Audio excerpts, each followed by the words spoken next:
মুসলমান ভাইরারে আমার বন্ধুগণ, আল্লাহ পাক ডাক দিয়ে বললেন, ও দুনিয়ার মানুষেরা শুনি নাও, তোমরা সাহাবীদের তাকওয়ার সঙ্গে তোমাদের তাকওয়াটা মিলায় নাও। এরা বন্ধুরা বাবাজি বাদাম জিজ্ঞেস করতে পারেন, হুজুর সাহাবীদের তাকওয়ার সঙ্গে কেন তাকওয়াটাকে মিলাবো? কারণ আল্লাহ রাব্বুল আলামিন বলছেন, আমি সাহাবীদের থেকে তাকওয়ার পরীক্ষা নিয়েছি, আর আমার সাহাবীরা আমার কাছে পরীক্ষা দিয়ে পরীক্ষায় উত্তীর্ণ হয়েছে, পাশ করেছে। একটু আওয়াজ দিয়ে বলা যাবে নাকি সুবহানাল্লাহ? আমার মুসলমান ভাইরা রে, গভীর মনোযোগী হয়ে যাবেন বাজান। এই তাকওয়া যার অন্তরে ঢুকে যাবে, ওই মানুষের দিনে আল্লাহর ভয় ঢুকে যাবে, ওই মানুষ নামাজি হয়ে যাবে, ওই মানুষ গুনাহকে বর্জন করবে, ওই মানুষ আল্লাহর সকল বিধানাবলী মানতে রাজি হয়ে যাবে। আমার মুসলমান ভাইরা, ও বাজান, এই তাকওয়া আল্লাহর ভয় দেখেন বাজান ঢুকলে একজন মানুষ দুনিয়ার জমিনে কেমন আল্লাহওয়ালা হয়ে যায়। ও বন্ধু, নওজোয়ান একজন যুবক যাবে বন্ধু 350 মাইল পথ পাড়ি দিয়ে মদিনায়। নবী মুহাম্মদুর রাসূলুল্লাহ সাল্লাল্লাহু আলাইহি ওয়াসাল্লামের রওজা মুবারক জিয়ারত করার জন্য সুবহানাল্লাহ। ওই মদিনায় আমার আপনার যাইতে ইচ্ছে করে কি করে না? সবাই বলেন, মদিনায় যাইতে ইচ্ছা করে কি করে না? সকলের মনটা চায় মদিনায় যাওয়ার জন্য, কথা বলেন ঠিক কিনা? আমার পাগল মন এই মদিনার প্রেমে পড়েছে, আমার পাগল মন এই মদিনার প্রেমে পড়েছে। ওই মদিনা এই মনকে, ওই মদিনা এই মনকে পাগল করেছে। আমার পাগল মন, আমার পাগল মন এই মদিনার প্রেমে পড়েছে, আমার পাগল মন এই মদিনার প্রেমে পড়েছে। জানি না ওই মদিনায় কি আছে মধু, মদিনা মদিনায় আমায় করেছে জাদু। জানি না ওই মদিনায় কি আছে মধু, মদিনা মদিনায় আমায় করেছে জাদু। বিশ্ব জগৎ নবীর প্রেমে, বিশ্ব জগৎ নবীর প্রেমে পাগল হয়েছে। আমার পাগল মন, আমার পাগল মন ওই মদিনার প্রেমে পড়েছে। আমার পাগল মন, বলেন না, আমার পাগল মন ওই মদিনার প্রেমে পড়েছে। নবী আমার জানের জান, আমার প্রাণের প্রাণ, নবীজিকে দেখার লাগি মন করে আনচান। নবী আমার জানের জান, আমার প্রাণের প্রাণ, নবীজিকে দেখার লাগি মন করে আনচান। মদিনারে সবুজ মিনার, মদিনারে সবুজ মিনার মনটা ছুঁয়েছে। আমার পাগল মন, আমার পাগল মন এই মদিনার প্রেমে পড়েছে। আমার পাগল মন এই মদিনার প্রেমে পড়েছে। আমার পাগল মন, আমার পাগল মন এই মদিনার প্রেমে পড়েছে। আল্লাহু আকবার বলে। আল্লাহ পাক আমাদের সবাইকে মক্কা মদিনার মুসাফির হিসেবে কবুল করুক, পড়ি আল্লাহুম্মা আমিন। দেখলে যুবক যাবে 350 মাইল পথ পাড়ি দিয়ে মদিনায় যাবে, কিন্তু তৎকালীন সময় বাজান বর্তমান সময়ের মতো গাড়ি ঘোড়া যাতায়াত ব্যবস্থাটা এত ভালো ছিল না। সঙ্গত কারণে নওজোয়ান যুবক এবার উটের উপরে সওয়ার হয়ে পথ চলতে শুরু করেছে। যাবে কোথায়? মদিনায়। মুসলমান ভাইরানে আমার বন্ধুগণ,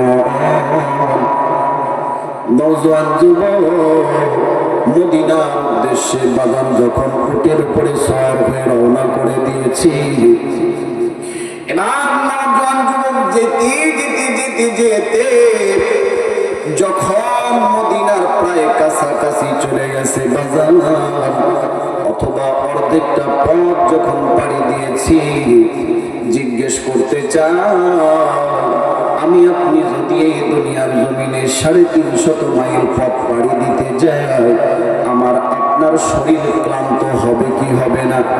কথা বলেন, হবে কি হবে না? এবার নওজোয়ান যুবক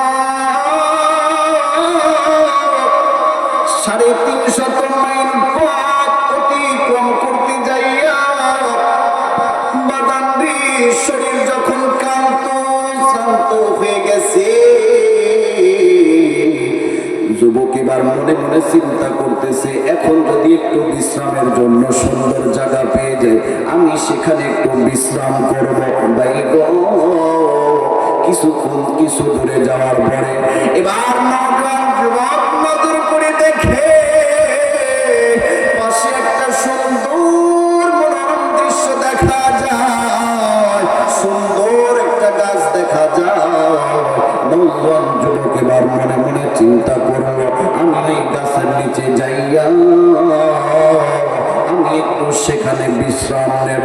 এবার নওজোয়ান যুবক ওই গাছের নিচে যাইয়া বিশ্রামের জন্য যখন বসেছে, উটটাকে পাশেই বেঁধে রেখে বাজার জিজ্ঞেস করতে চাই, বন্ধু আমি আপনি যদি ক্লান্ত শ্রান্ত দেহ নিয়ে যদি কোথাও যদি শুয়ে পড়ি, আমার আপনার চোখে ঘুম আসবে কি আসবে না? কথা বলেন, আসবে কি আসবে না? নওজোয়ান যুবকের চোখে এবার ঘুম চলে এসেছে, যুবক ঘুমের ভিতরে চলে গেছে।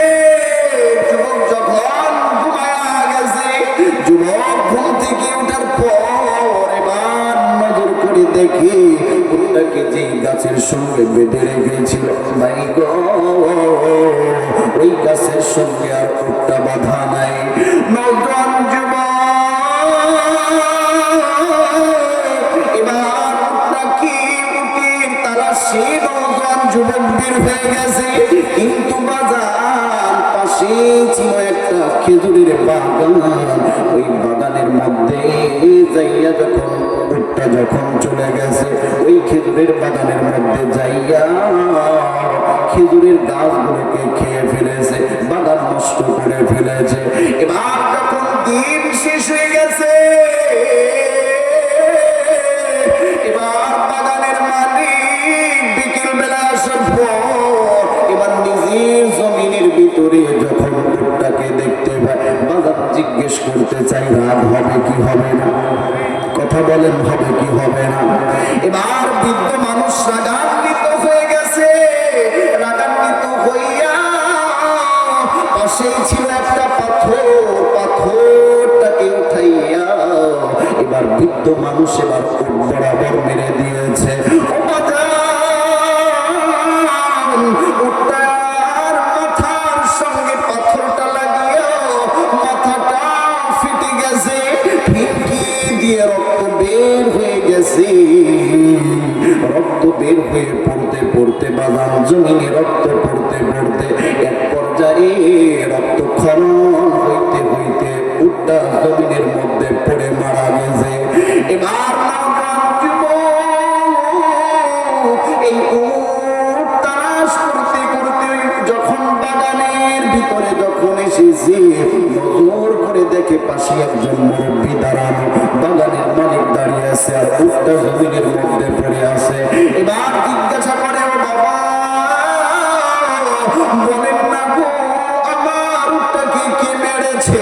বলে, আমি মেরেছি, আমি মেরেছি, আমি মারার জন্য আসলে তোমার উটের দিকে আমি পাথর নিক্ষেপ করি নাই। কোথায় তোমার বাড়ি, কি তোমার পরিচয় আমি তো জানি না, কিন্তু আমি শোনো যুবক, আমি তোমার উটটাকে মারার জন্য আসলে পাথর নিক্ষেপ করি নাই। যুবক রে, এ যুবক, আমি পাথরটাকে নিক্ষেপ করেছিলাম তোমার উটটাকে তাড়িয়ে দেওয়ার জন্য, কিন্তু মাথার ভিতরে লাগিয়া তোমার উটটা জমিনের মধ্যে পড়ে গেছে। ও বাজার, আমার ইসলাম পাড়া, মুমিন পাড়া, হরিপুর বাজার পাড়া থেকে আগত সমাগত বাপ ভাইরা, কুলিজা টুকরা যুবক বন্ধুরা, এরে বাবাজি,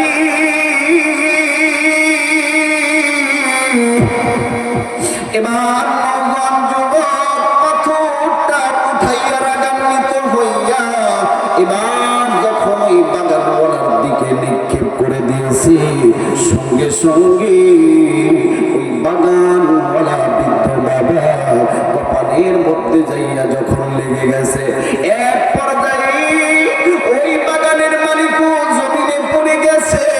যখন মারা গেছে এমন সময় নওজোয়ান যুবকের খেয়াল হয়েছে, আহারে আমি এইটা কি করলাম, না না না, আমি তো এই কাজটাকে ভালো করি নাই, আমি তো মালিকের দরবারে আসামি হয়ে ময়দানে মাহশরে উঠব। আমি যদি এখান থেকে এখন পালিয়ে যাই, দুনিয়ার কেউ আমাকে দেখবে না, কিন্তু একজন দেখবেন বাজন, তিনি আমার আপনার কে? আর আওয়াজ দিয়ে বলেন, বন্ধু তিনি আমার আপনার কে? ওই রবের ভয় এই অন্তরে রাখা দরকার আছে না নাই? আরো জোরে বলেন, আছে না নাই? নওজোয়ান যুবক এবার চিন্তা করে দেখলো, আমি যদি এখন এখান থেকে যদি চলে যাই, দুনিয়ার কেউ হয়তো আমাকে দেখবে না, কিন্তু আমার আল্লাহ তো আমাকে দেখবে। আমি দুনিয়ার জমিনে বেঁচে যাইতে পারি, কিন্তু হাসরের ময়দানে আমি আমার রবের কাছে তো ধরা পড়ে যাব। কথা বলেন ঠিক কিনা? আমার মুসলমান ভাইরা, এইটার নাম হইল তাকওয়া, এইটার নাম হইল আল্লাহর ভয়। কথা বলেন ঠিক কিনা? নওজোয়ান যুবক এবার জায়গায় দাঁড়িয়ে রইলেন। দিন শেষ হয়ে বাগান যখন সন্ধ্যা হয়ে যাবে, এবার বাগানওয়ালার দুইজন সন্তান বাবার তালাশে বের হয়ে গেছে। এক পর্যায়ে বাবাকে খুঁজতে খুঁজতে খুঁজতে খুঁজতে ও বাজার নিজের বাগানের মধ্যে এসে দেখে পাশে উঠ পড়ে আছে এবং বাবা পড়ে আছে। একজন নওজোয়ান যুবক পাশে দাঁড়িয়ে দাঁড়িয়ে আছে, জিজ্ঞাসা করতেছে,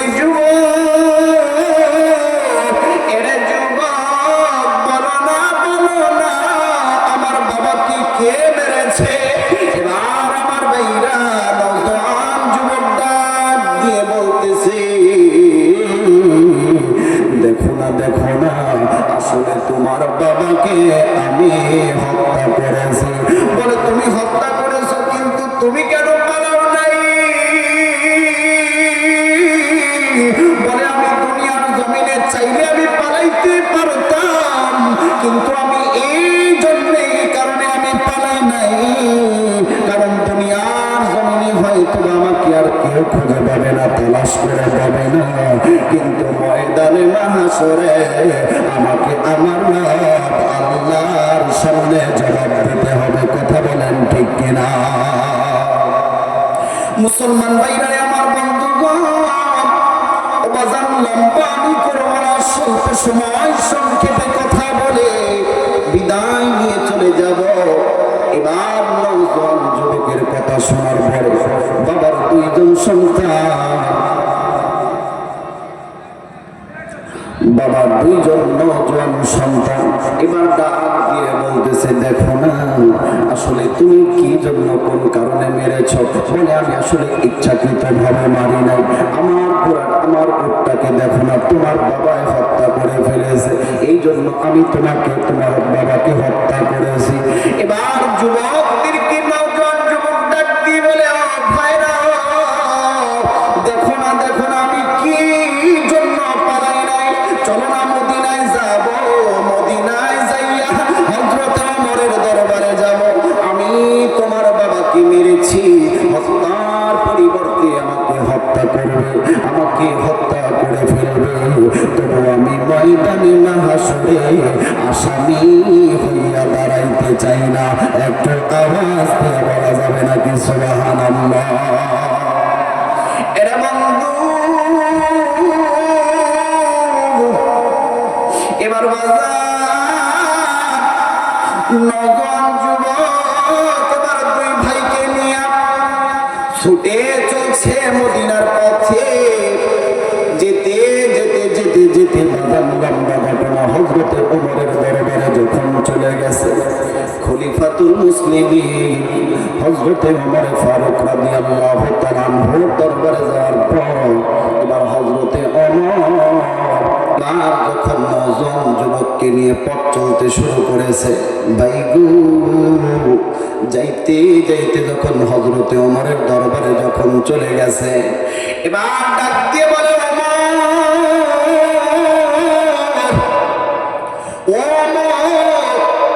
আমি দুইজন সন্তানের বাবাকে আমি হত্যা করেছি, দুনিয়ার জমিনে আমার বিচার হয়ে যাক, কিন্তু আমি ময়দানে মাহশরে খুনি আসামি হয়ে উঠতে যাই না।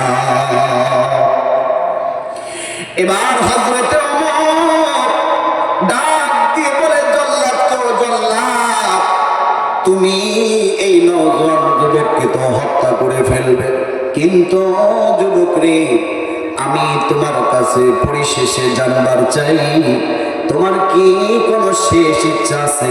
বল না, তোমার ইচ্ছাটাকে পূরণ করা হবে। ওরে বন্ধু, এবার এই কথা বলার পর নওজোয়ান যুবক ডাক দিয়ে বলে, আমার তেমন কোনো ইচ্ছা নাই, কিন্তু আমার একটা শেষ ইচ্ছা আছে।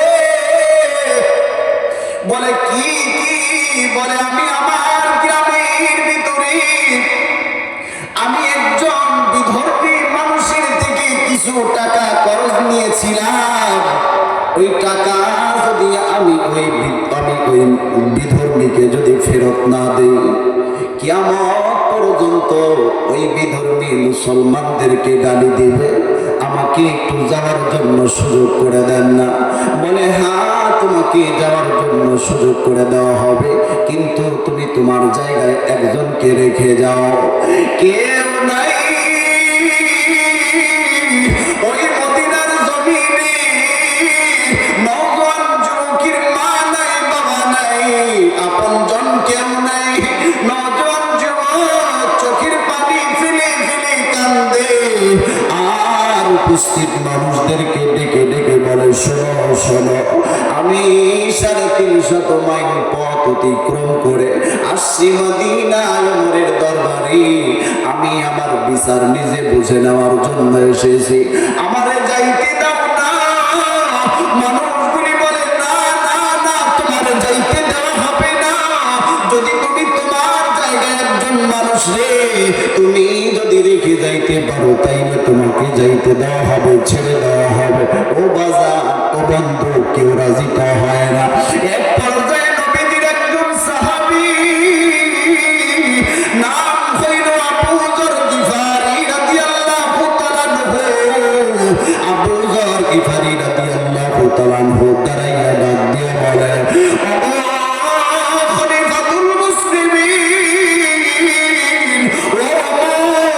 যেই ভাই 350 মাইল পথ অতিক্রম করে নিজের খুনের বিচার নিজে বুঝে নেওয়ার জন্য আপনার দরবারে এসেছে গো, ওই ভাইয়ের পক্ষে আমি আবু যর গিফারি জামিনদার হয়ে গেলাম।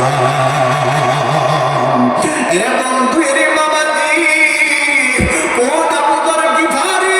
নবীজির সাহাবী, নবীর জলিলুল কদর সাহাবী হযরতে আবু যর গিফারি। ও বাজার, এমন একজন সাহাবী যে নবীর দরবারে থেকেছে, নিজের শেষ নিঃশ্বাস পর্যন্ত নবীর দরবারে থেকেছিল।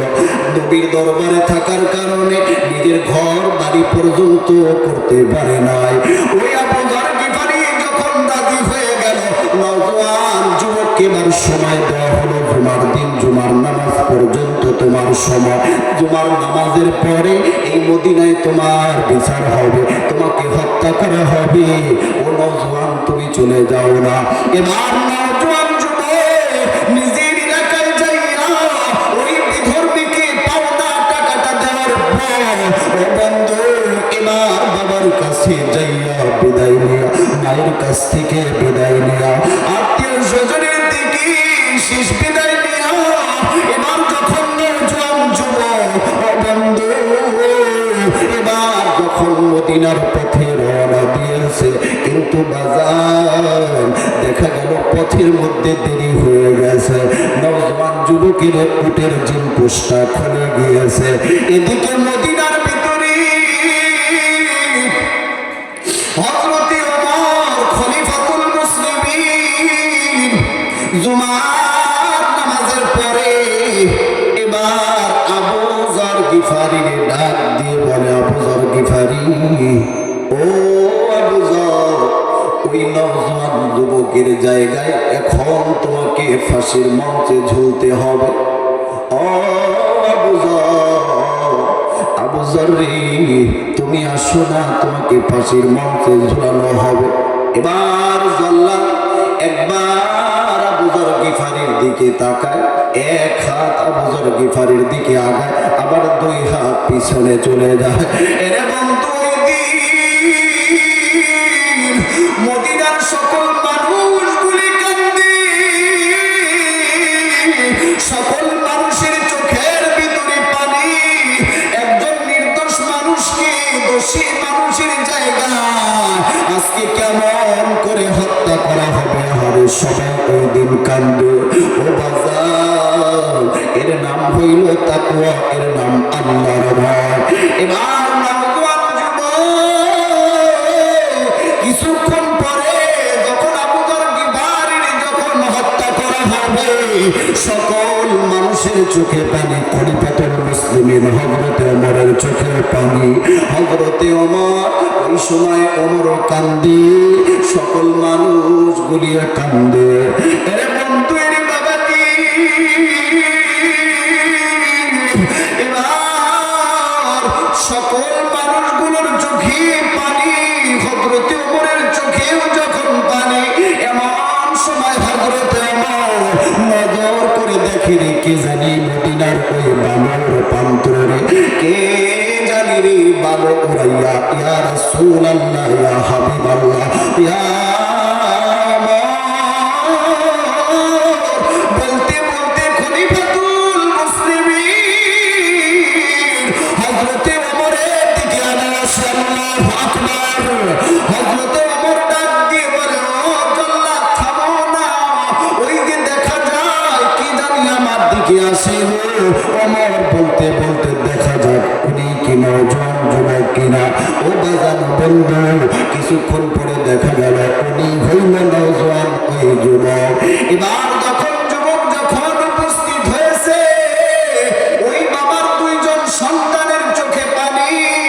এবার নওজোয়ান যুবককে আবু যর গিফারিরে নামাইয়া এবার যখন বাজান হত্যা করা হবে নওজোয়ান যুবককে, এবার ওই বৃদ্ধ বাবা দুইজন সন্তান কান্দে আর ওমরকে ডাক দিয়ে বলে, ও খলিফাতুল মুসলিমিন ওমর, আমরা বুঝতে পেরেছি যেই মানুষটা 350 মাইল পথ অতিক্রম করিয়া যে মানুষটা আবার মদিনার প্রান্তরে নিজের খুনের বিচার করার জন্য, নিজের খুনের বিচার বুঝে নেওয়ার জন্য যেই মানুষটা মদিনার জমিনে আবার হাজির হতে পেরেছে, ওই মানুষ খুনি নয়, ওই মানুষ আসামি নয়।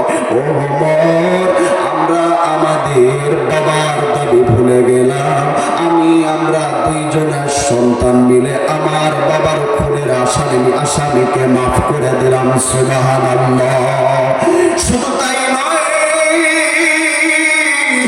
ও ভাই আপনি তাকে জানাইয়া দেন, আমরা আমার মায়ের কাছে যাইয়া বলবো, মাগো আমরা আজকের থেকে আর দুই ভাই নয়, আল মুসলিম ওয়াকুল মুসলিম, এক মুসলমান অপর মুসলমানের ভাই। আমরা আজকে থেকে নিয়া কিয়ামত পর্যন্ত 3 ভাই হয়ে গেলাম। সে জীবন ধন্য, সে জীবন পূর্ণ, যাদের হৃদয়ে আছে আল্লাহর ভয়। সে জীবন ধন্য, সে জীবন পূর্ণ, যাদের হৃদয়ে আছে আল্লাহর ভয়। অনুশোচনা করে দু চোখের পানি ফেলে, অনুশোচনা করে দু চোখের পানি ফেলে, এ বুক ভিজায়, এ বুক ভিজায়। সে জীবন ধন্য, সে জীবন পূর্ণ, যাদের হৃদয়ে আছে আল্লাহর ভয়। বলেন কিনা?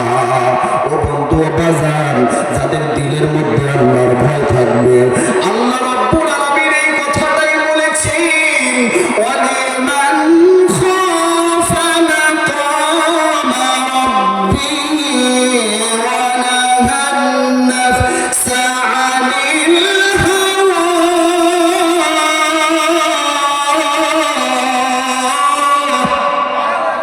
ফাইন্নাল জান্নাতা হিয়াল মাওয়া।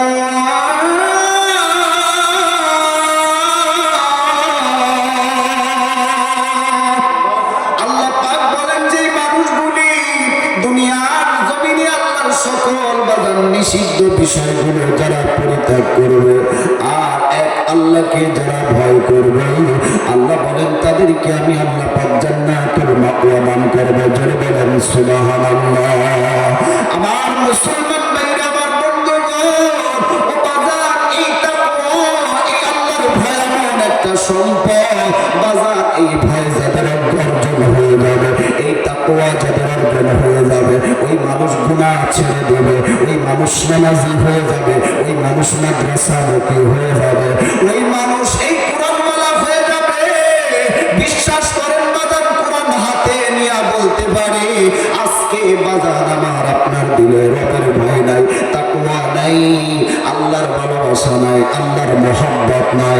সঙ্গত কারণে কোরআন থেকে আমরা আজকে দূরে সরে গিয়েছি, মাদ্রাসা থেকে আজকে আমরা দূরে সরে গিয়েছি। এই জন্য মানুষকে দিনের দুপুরে আমরা প্রকাশ্যে দিবালোকে খুন করতে আজকে দ্বিধাবোধ করি না। কথা বলেন ঠিক কিনা?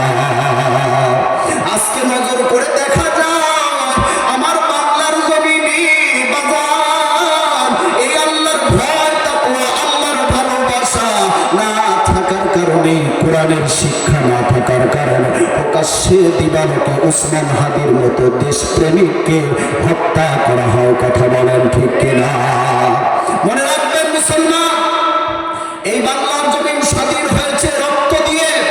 প্রয়োজন পড়ে বাংলার মুসলমান আরো রক্ত এই জমিনে ঢালবে, তবুও বাংলার জমিনে ইসলামকে প্রতিষ্ঠিত করে ছাড়বে। কথা বলেন ঠিক কিনা? পরিষ্কার ভাষায় বলে দেয়, উসমান হাদি ভাইকে হত্যা করা হয়েছে, শুধুমাত্র উসমান হাদির রক্ত দিয়ে বাংলার জমিন ইসলাম প্রতিষ্ঠিত হবে না। প্রয়োজন পড়ে আমাকে আপনাকে আরো রক্ত দিতে হবে।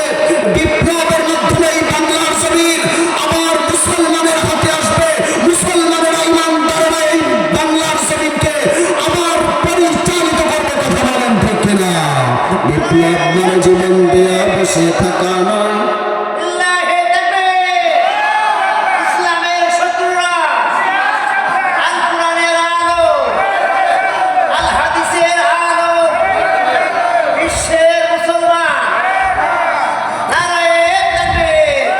বিপ্লব মানে জীবন দেয়া বসে থাকা নয়, সে কোনো দিন আসবে না রে করো যদি ভয়। বিপ্লব মানে জীবন দেয়া বসে থাকা নয়, সে কোনো দিন আসবে না রে করো যদি ভয়। আসবে বিজয় রক্ত আর জীবনের বিনিময়, আসবে বিজয় রক্ত আর জীবনের বিনিময়। বিপ্লব মানে জীবন দেয়া বসে থাকা নয়, সে কোনো দিন আসবে না রে করো যদি ভয়। বিপ্লব মানে জীবন দেয়া বসে থাকা নয়, সে কোনো দিন আসবে না রে করো যদি ভয়।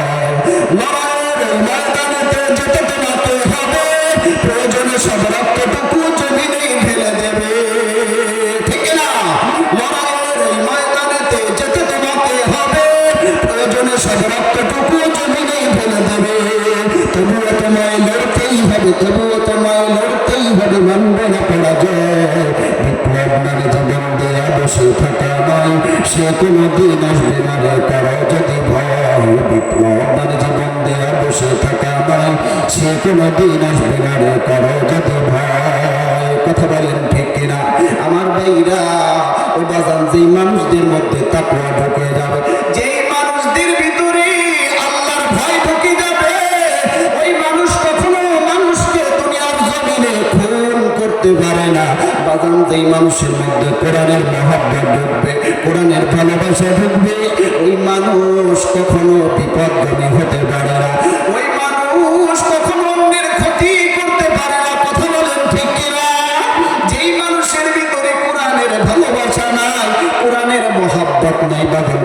থেকে বহু দূরে সরে গেছে। কেবলমাত্রই মানুষদের দ্বারাই দুনিয়ার এক মুসলমান আরেক মুসলমানের থেকে ক্ষতি হতে পারে। কথা বলেন ঠিক কিনা?